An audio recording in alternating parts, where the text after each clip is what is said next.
So I'm Kristin Scott-Thomas, and I'm in this treasure trove.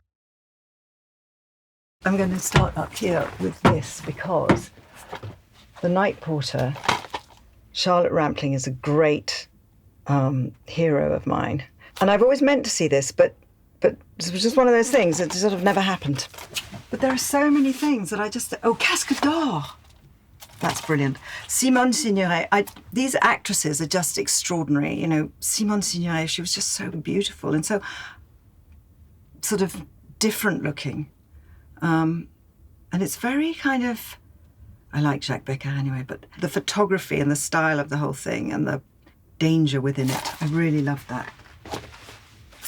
This is my favourite film in the entire world. Irene Dunne, Cary Grant, Leo McCarey, The Awful Truth. The funniest film.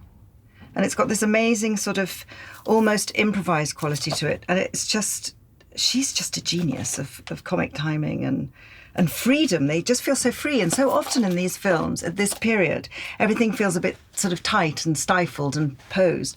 But this feels completely kind of wild. So I really, really, really enjoy that. Have that. Women in Love. Is that that's the Ken Russell film with... Oh, it's the D.H. Lawrence thing. Now, of course, one should know this because one's English. But I've never seen it. If it's one of the best movies you've got in here, I'm having it in my bag. Oh. This is wonderful.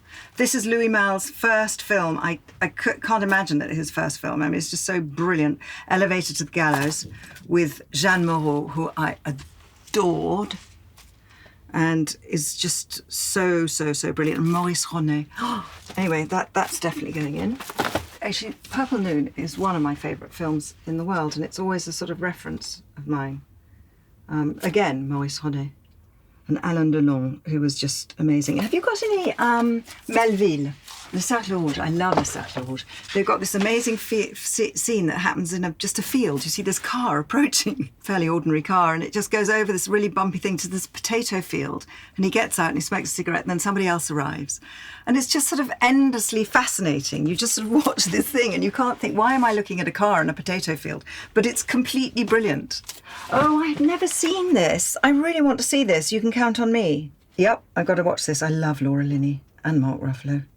So all these are really exciting things to watch because it's just such a sort of development in filmmaking, I suppose. When I was a very young au pair girl, I was on duty one evening and I watched La Piscine with Jane Birkin, Romy Schneider, Maurice Ronet, again, and Alain Delon. And it was just one of the most extraordinary, tense, really frightening films because everything was so beautiful, and yet there was this sort of awful lurking tension. One of the sort of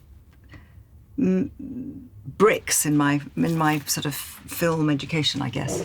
Did I get Ivan's Childhood? I happen to know this is Tarkovsky's first film. It's amazing. And I watched it when I was starting to think about how to make sort of memories in my film. And so I watched this because I thought he'd know how to do it. and yeah, the dream sequences of when he's going back into his to happier times with his parents and his aunt, and it's all so beautiful, and the horror of everything else and the way he's being manipulated, and it's really quite it was a very chilling film, but it's also incredibly moving and beautiful and tender in a way. Chantal Akerman. And I just feel this is an enormous piece missing out of everything I should have seen in my life. These amazing faces. You just sort of want to watch them, and they're sort of transparent, and you can see thoughts sort of passing through these faces, which I find, which is something I really yearn for when I'm watching something, or when I'm even performing with someone or filming someone, as I've had the privilege to do. This sort of cascade of the realization of something coming through someone's face. I mean, that is a gift.